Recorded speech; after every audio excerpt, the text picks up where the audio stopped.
wabarakatuh. Salam sejahtera untuk kita semua. Semoga kita semua dalam keadaan sehat walafiat, bahagia, dan penuh semangat.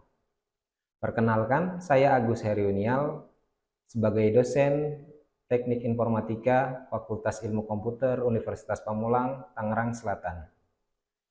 Saya mengampu beberapa mata kuliah yang sesuai dengan bidang keahlian saya. Salah satunya adalah mata kuliah pemrograman 1. Pada kesempatan kali ini, saya akan mendeskripsikan secara lebih spesifik mengenai mata kuliah tersebut.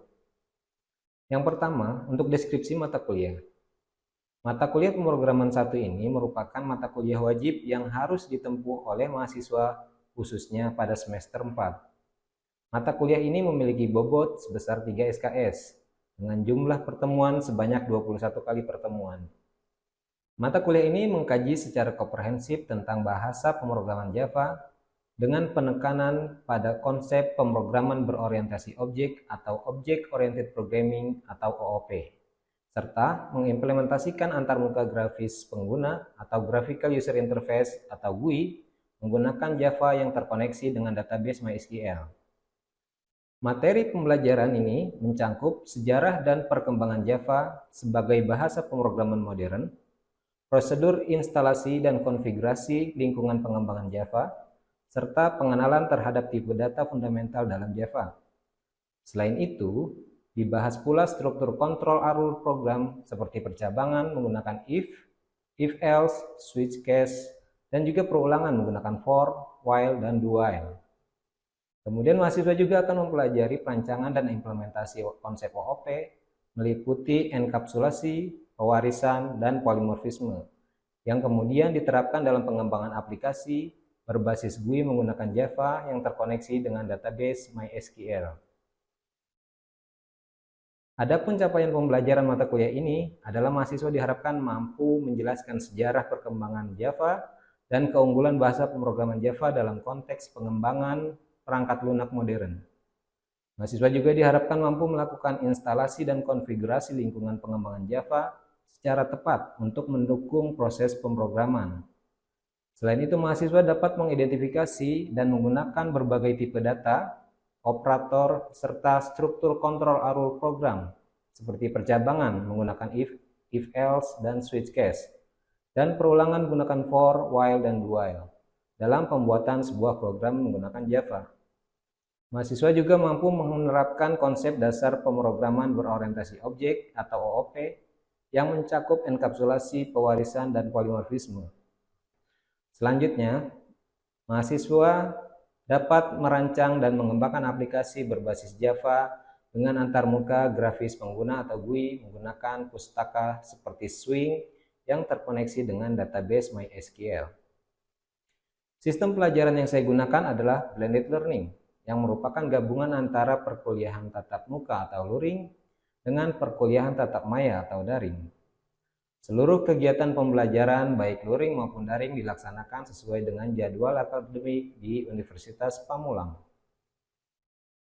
Metode pembelajaran yang saya terapkan terdiri dari yang pertama, saat tatap muka atau luring, menerangkan materi, mendemonstrasikan praktik, dan memberikan tugas praktikum di kelas atau di lab. Yang kedua, perkuliahan secara daring, berinteraksi dengan mahasiswa melalui Learning Management System atau LMS yang dapat diakses di halaman mentari.unpam.ac.id. Untuk sistem penilaian pada mata kuliah pemrograman 1 ini terbagi menjadi 4 komponen utama, yaitu yang pertama kehadiran sebesar 10% dengan 21 kali pertemuan. Kemudian yang kedua, untuk tugas terdiri dari 20%. Yang ketiga, ujian tengah semester atau UTS dengan bobot 30%. Dan yang keempat, ujian akhir semester atau UAS dengan bobot 40%. Selanjutnya, saya akan menampilkan video mengajar pada mata kuliah pemrograman 1 untuk pertemuan ke-16 dengan pokok materi, konsep GUI dalam Java menggunakan NetBeans. Selamat menyaksikan.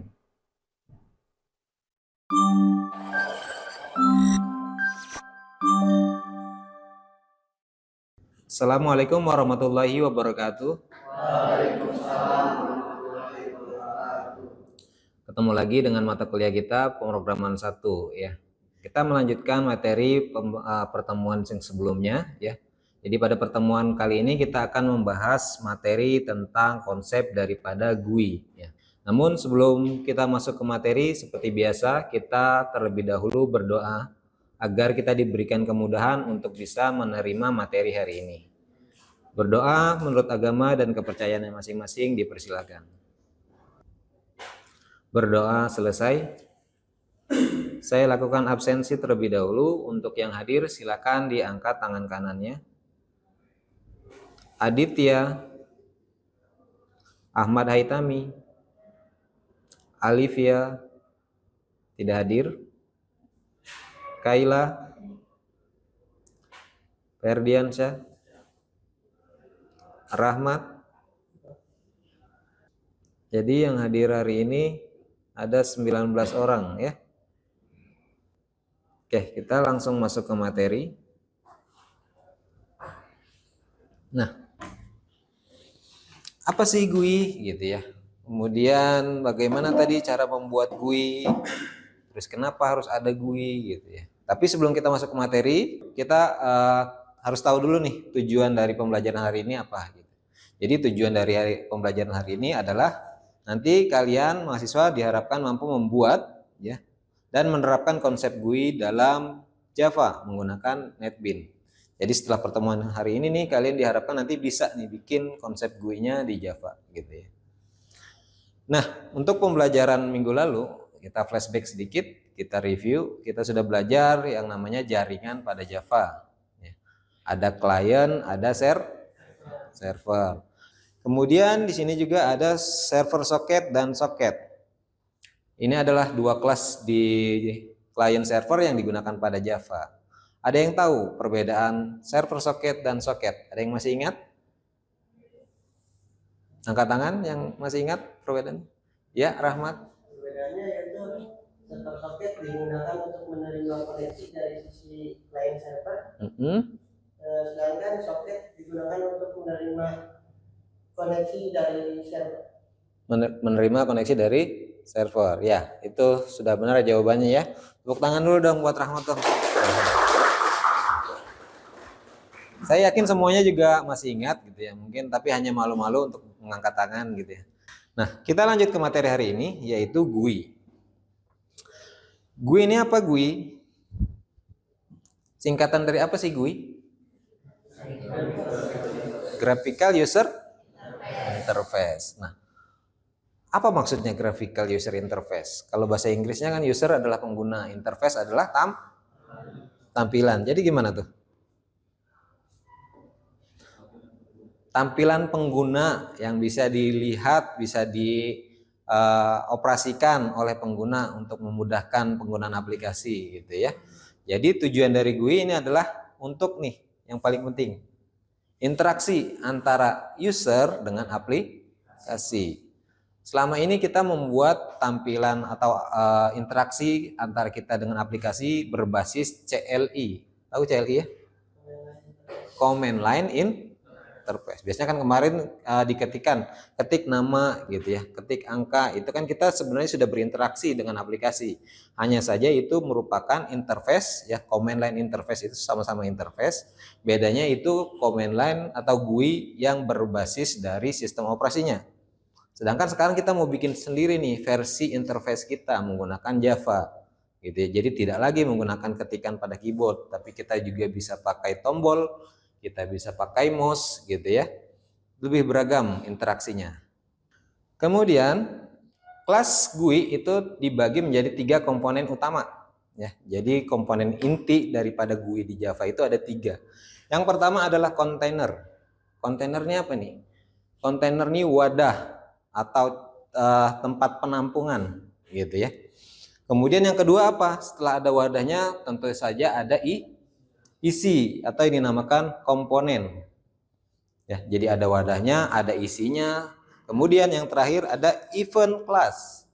Event class ini adalah perlakuan atau perintahnya mau ngapain gitu ya. Interaksinya mau ngapain?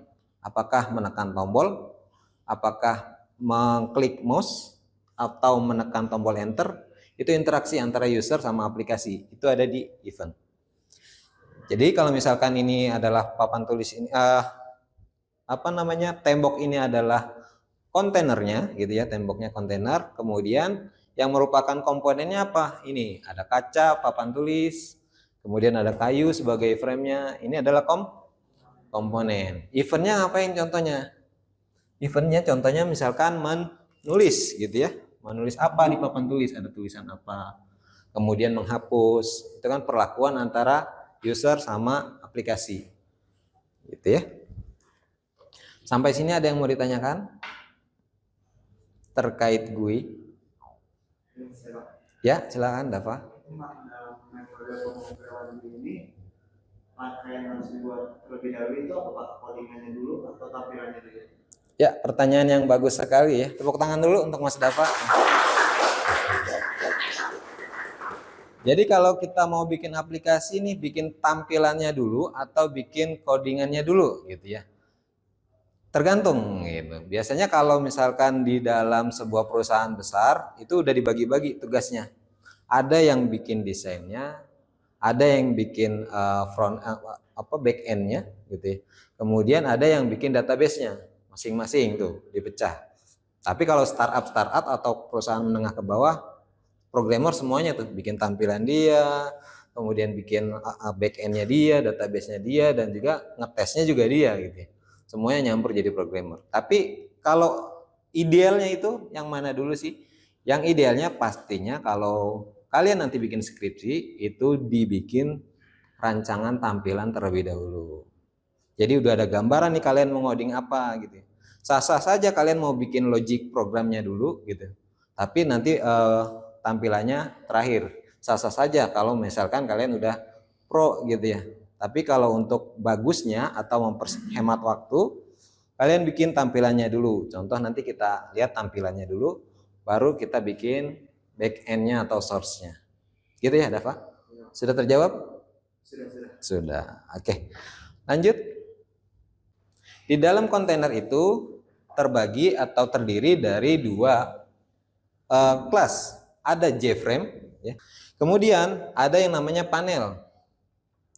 Jadi ketika background-nya sudah dibuat, panelnya itu kalian bikin sendiri. Nah, panel ini boleh dibuat, boleh juga enggak. Yang penting background-nya udah ada. Itu untuk kontainer. Kemudian yang kedua adalah komponen atau isi. Isi atau di atas si panel atau frame itu ada yang namanya JButton. J-nya adalah singkatan dari Java-nya. Kalau yang versi kelas Swing udah bentuknya JButton. Tapi kalau misalkan kalian baca source yang lama, itu ada button saja, nggak ada J-nya, itu versi AWT berarti ya. JButton contohnya apa yang di sini? Misalkan ada tombol OK gitu ya. Namanya JButton ya, bahasa Inggris, bahasa Indonesianya adalah tombol ya. Digunakan untuk apa? Digunakan untuk mengeksekusi atau memberikan perintah dalam bentuk diklik tombolnya gitu ya. Bentuknya seperti ini sebelah kanan. Kemudian ada JLabel. Label ini hanya bersifat atau teks yang bersifat output saja. Contohnya apa nih kayak gini? Ini label. Contohnya misalkan ada kalian mau bikin form input mahasiswa. Di sini kasih judul input data mahasiswa. Nah, ini merupakan label. Gitu. Jadi hanya bersifat output saja, nggak bisa di input. Berbeda halnya dengan yang JTextField. JTextField ini adalah sebuah teks di Java yang bisa diinput atau sebuah kolom di Java yang bisa diinput atau sebagai output. Contohnya misalkan di sini ada nama. Nama ini adalah label gitu ya. Kemudian di sini ada inputan. Inputannya misalkan nama mahasiswa, nama kalian, misalkan Kaila. Nah, ini text field bisa berupa inputan saja atau bisa nanti buat output saja, tergantung bisa di disable atau enable untuk inputnya. Itu untuk yang text field ya. Paham sampai sini ya? Ada yang bertanya sampai sini? Ya. Kalau text field kan inputannya kan berupa nomor dan huruf gitu Pak ya. Gimana sih Pak supaya inputnya itu berupa angka gitu? Iya. Pertanyaan yang bagus ya, yang belum saya sampaikan tapi sudah terfikirkan. Berarti di rumahnya sering ngoding nih ya. Jadi bawaan text field ini dia tipenya adalah string. Ya. Tipe bawaan JText field itu tipenya string. Bagaimana masuk ke logic programnya supaya bisa dihitung? Misalkan bikin program kalkulator. Gitu ya, di sini ada angka 1, angka 2. Di sini kan kalian input 1, ini 2. Gitu ya. Di logic program 1 tambah 2 langsung ini akan error. Karena string ditambah string tidak bisa dieksekusi. Salah satu caranya adalah melakukan parsing terlebih dahulu. Mau diparsing ke tipe integer menggunakan parse integer atau diparsing ke tipe double menggunakan parse double. Begitupun sebaliknya, ketika sudah dilakukan proses, misalkan hasil sama dengan angka 1 ditambah angka 2 gitu ya. Ini adalah hasil, tipenya adalah integer misalkan. Hasil ini tidak bisa dilakukan output langsung ke text file-nya karena hasilnya bertipe integer. Harus diparsing terlebih dahulu ke tipe string, dibalikin lagi. Gitu ya. Paham ya? Iya. Kita lanjut, kemudian ada komponen yang kedua, yaitu komponen yang ketiga adalah radio button. Contoh radio button adalah seperti ini, ada tombol bulat gitu ya. Misalkan dipakai untuk menentukan jenis kelamin. Jenis kelamin ada laki-laki, ada perempuan. Kira-kira bisa nggak dipilih dua-duanya, laki-laki dan perempuan? Jenis kelaminnya dua-duanya dipilih gitu. Enggak ya? Enggak ada kan kalian laki-laki dan perempuan gitu. Satu kelamin saja gitu ya. Jadi si radio button memberikan opsi kepada si user tapi bisa dua-duanya dipilih. Kalau di dalam programnya tidak ada yang namanya button group. Ya. Jadi selain ada radio button harus ada button group juga. Supaya apa? Supaya menggrup-grupkan nih. Misalkan ada radio buttonnya ada 2 gitu ya. Ini jenis kelamin, kemudian ini golongan darah misalkan. Ada O, ada B gitu ya. Ada A. Nah, ini masuk ke grup 1 atau grup jenis kelamin misalkan. Ini masuk ke grup golongan darah. Jadi harus ada button group selain ada radio buttonnya. Gitu, untuk menggrouping. Jadi ketika ini dipilih, kalau nggak ada button group, maka perempuannya juga bisa dipilih. Tapi kalau di grouping, hanya bisa dipilih salah satu. Kemudian yang selanjutnya ada combo box. Combo box ini adalah memberikan opsi juga kepada si user, hanya saja bentuknya dalam bentuk drop down. Ya, contohnya seperti ini. Ada tanda panah ke bawah biasanya.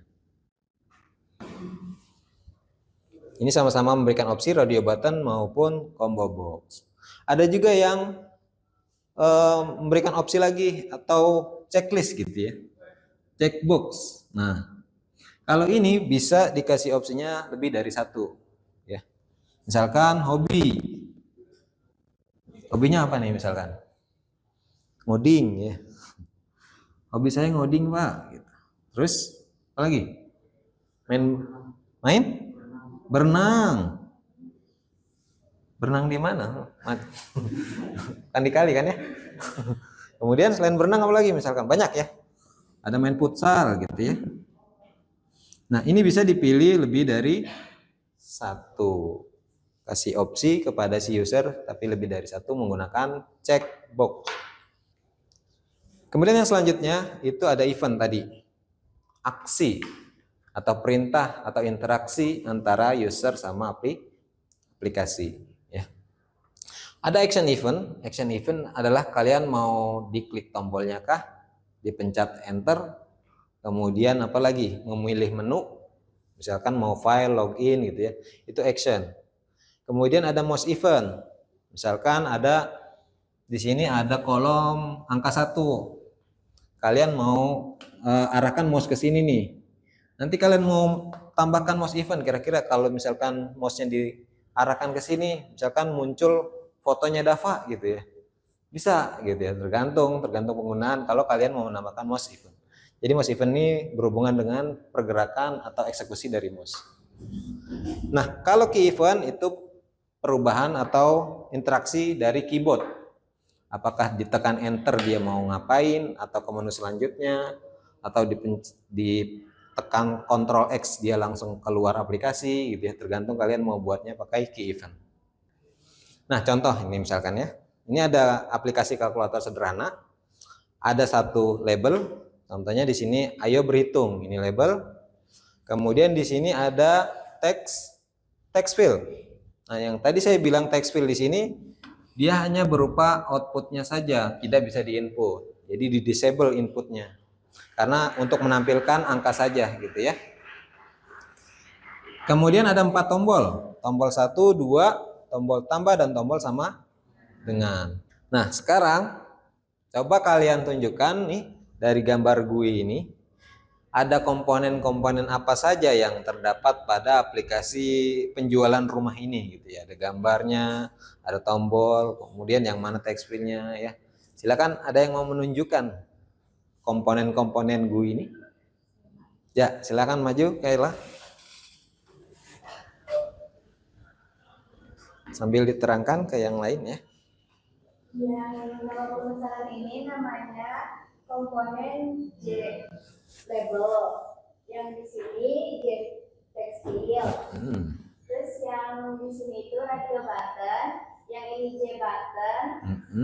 Yang semua ini frame Pak. Iya. Ini panelnya. Iya. Ya. Kemudian yang setuju ini apa? Checkbox. Checkbox ya. Oke, tepuk tangan dulu buat Kayla dong. Oke, saya rasa sudah pada mengerti, sudah bisa membedakan mana text field, mana label gitu ya. Sekarang kita langsung ke praktik membuat GUI-nya. Nah, kita bikin kalkulator sederhana seperti yang tadi disampaikan ya. Jadi ada ayo berhitung, kemudian ada 2 tombol, 1 dan 2, kemudian tombol tambah dan tombol sama dengan. Caranya apa? Caranya yang pertama kali kalian bikin sebuah kelas baru, new Java class dengan nama kalkulator, kemudian nama kalian masing-masing. Langkah selanjutnya apa? Langkah selanjutnya adalah mengimport kelas yang digunakan di GUI, yaitu menggunakan swing, awt, dan awt eventnya. Sudah diimport kelasnya. Langkah ketiga adalah membuat, nah karena ini tadi bikinnya dari Java class, frame-nya tidak otomatis. Jadi kita harus melakukan pewarisan supaya metode-metode di JFrame-nya ada, jadi kita extend JFrame-nya. Langkah yang keempat tentu saja membuat si main metodenya ya. Nah, di sini saya bikin yang namanya constructor. Jadi tidak langsung diproses. Setelah bikin constructornya, tentu saja bikin actionnya, mau ngapain nih. Oke, kalau begitu silakan dipraktikkan. Nanti kalau yang sudah selesai kita presentasikan untuk mempresentasikan tugasnya di depan, gitu ya. Silakan dipraktikkan.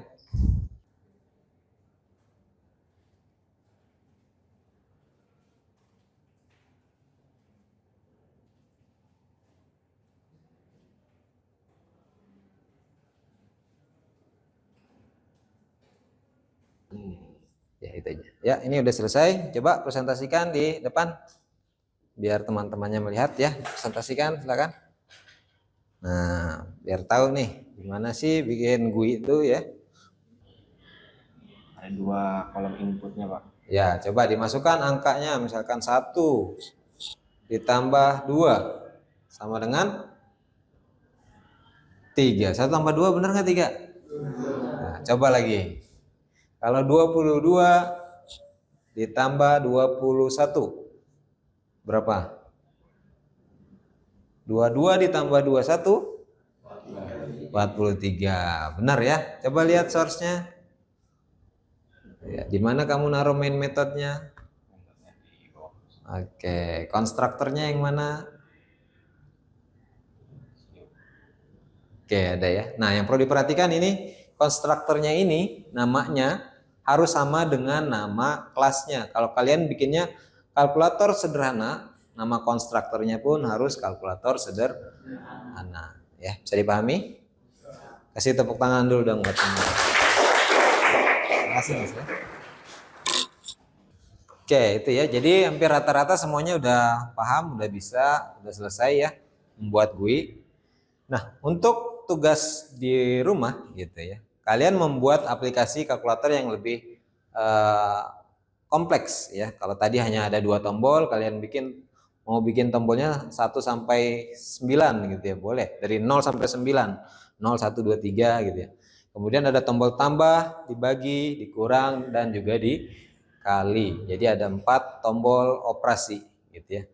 Nah, tugas ini kalian kumpulkan di e-learning, di learning kita di halaman mentari.unpam.ac.id. Pertemuannya sesuai dengan jadwal e-learning yang ada di Unpam gitu ya, sampai batas waktunya di minggu depan. Kemudian simpulan daripada pertemuan hari ini adalah kita sudah mengetahui konsep GUI. Nah, kenapa GUI dibuat tadi ya, untuk interaksi antara user sama aplikasi.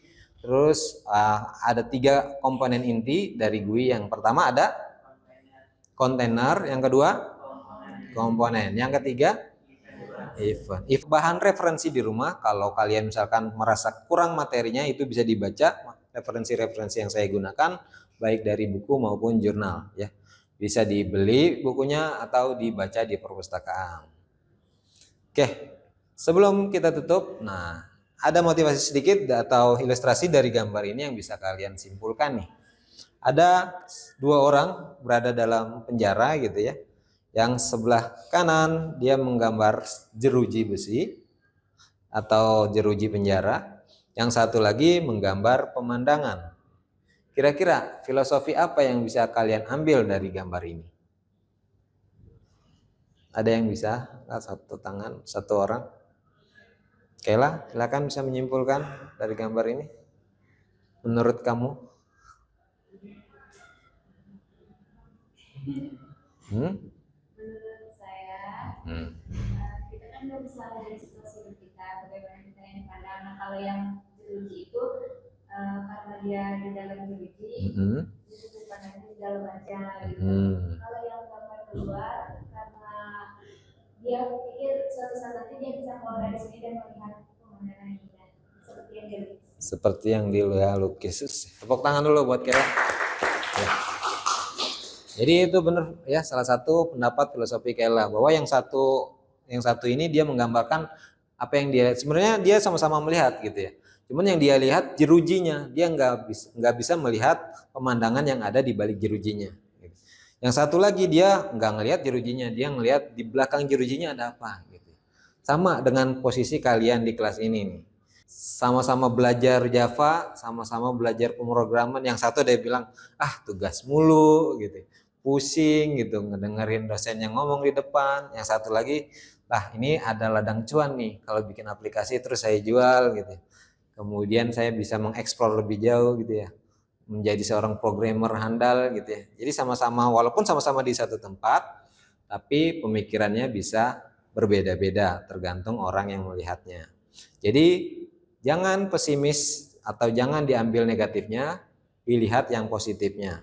Karena kita ini adalah seorang perintis, bukan pewaris. Jadi kita harus belajar sungguh-sungguh supaya lulus tepat waktu. Sekian pertemuan hari ini, mudah-mudahan bermanfaat dan bisa dipahami. Jangan lupa tetap belajar dimanapun kalian berada. Assalamualaikum warahmatullahi wabarakatuh. Waalaikumsalam.